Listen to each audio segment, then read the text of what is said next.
des événements suite à ce sinistre et également tout ce qui concerne l'intervention. Moi je me dis un truc, c'était une première tentative. Bon. Les contraintes des fonds sous-marins, effectivement quand même c'est compliqué quoi. Première tentative, accident. 4 morts ou 5 morts. Dans l'espace, station spatiale. Ils tournent en rond depuis 1998. Il n'y a jamais eu un problème. Si, des fois, Thomas Pesquet nous dit « Ah oui, bon, on a eu un peu les WC un peu qui étaient en panne. On a eu un peu les WC qui étaient en panne. » Bon. Allez, stop. Eh, mais le sous-marin, c'est un particulier qui l'avait fabriqué. C'était pas la NASA. Ah bah oui, mais quand on écoute Thomas Pesquet, apparemment, c'est même plus la NASA qui fait, c'est des entreprises privées. Mais avec des deniers publics quand même, hein, des deniers publics. Hein. Il faut aller voir sur Odyssée ce qu'il raconte. Ou sinon, tu tapes Thomas Pesquet à l'Assemblée nationale avec Yael Prout privé, là. Prout privé, là. Alors, voilà, putain, mais franchement. Bah, paix à leur âme, hein, c'est tout ce qu'on leur souhaite. On souhaite que tout le monde monte au paradis, mais bon... Si les mecs, ils ont idolâtré leur argent toute leur vie, etc. et tout, qu'est-ce que tu veux qu'on te dise? C'est pas nous qui jugeons ça. Et Dieu, il nous a prévenus, hein. Il a dit, vous voulez rentrer au paradis, c'est ça qu'il faut faire. Il n'y a vraiment pas grand-chose à faire. Hein. Voilà, donc on est tous tristes, hein. Le monde entier est triste hein, pour 4 millionnaires, etc. Pendant ce temps-là, il y a des milliers d'enfants qui se font torturer par ces mêmes gros bourgeois vicieux qui se payent tous les délires, quoi, tous les délires. Et puis, voilà, quoi. Ça va se faire censurer sur YouTube, ça, tu crois? On n'a rien dit de mal, on n'a insulté personne. On donne notre point de vue, c'est la liberté d'expression. On y a droit, on est en France quand même, on n'est pas en Iran ou en Corée du Nord. Enfin bon, bref. Donc, tu vois, il se passe plus rien. Il se passe tellement plus rien, la contre-offensive ukrainienne, bon, ça fait pchit. Ah, j'ai l'impression, je sais pas, je les sens quand même vachement plus forts, les Russes, au final, hein, malgré ce que tous les médias nous racontent. J'ai l'impression que les Russes, ils sont à l'aise. Tu sais, t'as l'impression de voir, je te dis, un grand, tu sais, un grand de 3e, qui se fait provoquer par un petit con de 6e, et puis bah, le grand de 3e, tu vois, il lui tient juste la tête avec une main, et puis l'autre, il met des coups de poing dans le vide, comme ça, en essayant de lui mettre des crochets dans le foie. Il a la rage, tu sais. Calme-toi, mais qui t'envoie comme ça? L'OTAN. Ah, mais autant on emporte le vent. Arrête tout, dégage avec ton américanisme primaire, là. Regarde, l'autre Biden, il tient même plus le pavé, là. Il se casse la gueule dès qu'il fait 3 pas. Tellement il est plus du tout potable, le mec, ils sont obligés de le remplacer par un sosie avec un masque en caoutchouc. Enfin, il y a des séquences où on voit les plis, c'est assez affligeant, putain, mais qu'on arrête de raconter autant de conneries aux gens, quoi. Et dès que tu te rends compte de la vérité, que ce soit sur Biden, l'OTAN, le Reich européen, les États-Unis, la station spatiale, la l'autruche, ah, t'es un complotiste. Ah, t'es un complotiste. Alors moi, j'aimerais bien, j'attends que l'autruche, il nous traite de complotiste. Parce qu'on s'est rendu compte de son arnaque à ce mec-là. Je sais pas, qu'est-ce qu'il va nous dire? Bande de platistes! Ah, attention! Parce que Maximus aussi, il se pose des questions. Et puis, dans ta tanière, il y a des gens, ils ont envie de s'intéresser un peu à la station spatiale. Et quand ils vont comprendre que la station spatiale est une fraude, ma petite autruche, bah, ils vont forcément se demander, mais pourquoi? Pourquoi ils nous ont fait croire ça?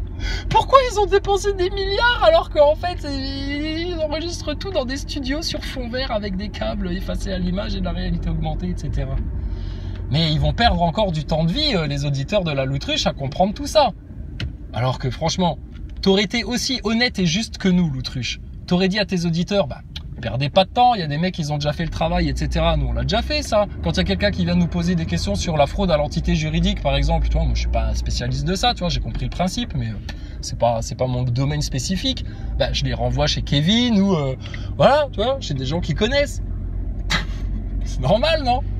C'est ça le partage. Mais l'autre, il est en mode solo, là. Ah, je veux pas, collabore avec personne. Ah, moi, tout seul, je suis mon propre sauveur. Ah, ma petite autonomie, mes petites croquettes et qu'on m'emmerde pas. Et qu'on me critique pas, surtout. Et le premier qui vient me demander une solution, alors là, je lui fais comme Apollo Creed, là. Je le boxe. Je le boxe. Eh, oh, chiotte, l'autruche, là. Tu vas te calmer, mec. Ouais, j'ai voulu dire mec et merde en même temps. Eh, tu vas te calmer, l'autruche, là. Calme-toi. Regarde, j'en perds mon accent là, presque. Chiotte, merde. Putain. Mais c'est une rigolade. Putain, plus le temps avance, plus nous, ça nous fait rigoler tout ça. Et plus eux, ils grincent des dents. Tu la vois la différence entre l'ivré et le bon grain? Le bon grain, il est de plus en plus joyeux, heureux, soulagé, épanoui, etc. Et l'ivré, eux, ils sont de plus en plus nerveux, jaloux, ils regrettent, hein, ils savent plus comment s'en sortir. Ils aimeraient bien s'en sortir avec la tête haute en préservant leur orgueil, mais c'est impossible. Tu ne peux pas. Tu vas forcément devoir passer par la vallée de l'humilité, devoir faire un repentir, devoir demander pardon et produire des fruits du repentir. C'est comme ça. C'est la loi de Dieu, tout puissant, au-dessus de tout. Qu'est-ce que tu veux te faire autre chose? C'est impossible. Mais bon, putain. Donc, bon bah voilà, donc bon bah la NASA c'est plus fort que des mecs qui vont en sous-marin voir le Titanic, quoi.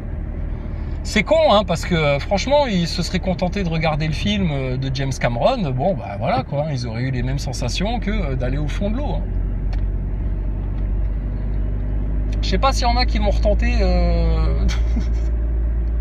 Ça porte la poisse le Titanic. Je sais pas, ça porte la poisse. C'est pour ça quand je vois les Chinois qui ont prévu de sortir un autre paquebot qu'ils vont appeler le Titanic 2 pour aller faire du tourisme là sur les mers de Chine, je me dis les Chinois ils sont motivés, hein. Eux qui sont hyper superstitieux en plus. Ah ouais, non, tu vois, c'est un coup à faire. Non, ben, je prendrai le prochain. Hein, je vous laisse faire un trajet d'abord. Si je vois qu'il tient le truc, qu'il coule pas, bon, bah, ouais, peut-être je prendrai le prochain. Et là, c'est délicat pour vous, hein, très délicat. Hein. Donc voilà, quoi. À part ça, bah, rien, ça va, voilà. Bon. C'est ce que je te dise. T'as tout dit, hein. Voilà. Donc mes amitiés à la Loutruche. Hein, je lui passerai le bonjour de ma part, parce qu'apparemment à moi il me parle plus, il m'aime pas, il ose même plus citer mon nom. J'ai l'impression d'être Voldemort dans Harry Potter. C'est triste, hein, pour des magiciens illusionnistes comme lui, c'est triste. Hein. Mais bon, continue à faire perdre du temps de vie à tes auditeurs, continue à jouer aux complotistes, continue à raconter qu'il n'y a pas de sauveur et qu'il n'y a pas de solution, et puis continuez à surtout rester passifs les complotistes. C'est tellement compliqué d'aller devant les francs-maçons, devant les médias et de leur dire « Eh oh !» Les enfants là, retraite, effets secondaires, on parlera de tout, t'inquiète pas. Mais la priorité des priorités, les minots là, les enfants là. D'accord? Et ça, on veut toute la lumière là-dessus. Ah, le monde peut s'écrouler, finir en poussière en 3e guerre mondiale, ce que tu veux. Ah, les Chinois peuvent nous tomber dessus avec les Russes, etc. Parce qu'ils ont envie de se faire Macron et la République maçonnique pédophile et toute ta race là. Ça nous concerne pas. Nous, c'est les enfants du Seigneur. Et puis si vous ne faites pas ce qu'on vous dit, vous allez vous manger de telles tribulations. Ça va être atroce pour vous. Atroce. Je te garantis, il y en a, ils se font tout un monde de faire leur repentir, de venir demander pardon, de venir rétablir la vérité et puis rectifier leurs mensonges, etc. Ils s'en font tout un monde. Alors qu'ils ne se rendent pas compte qu'en fait, la vraie catastrophe, la vraie ruine, elle reste encore à venir pour ces gens-là qui s'obstinent dans les voies du mal et de la perdition. Mais bon, qu'est-ce que tu veux que je te dise? Comme c'est écrit dans le Coran, égarés de plus en plus égarés, les bien guidés de mieux en mieux guidés. C'est comme ça. Grâce à Dieu, nous on n'y est pour rien. On lui doit tout. Louange et adoration au Seigneur du trône, adoré. Il n'y a rien d'autre en fait. Tout le reste, si tu vois bien, c'est de la poussière en fait.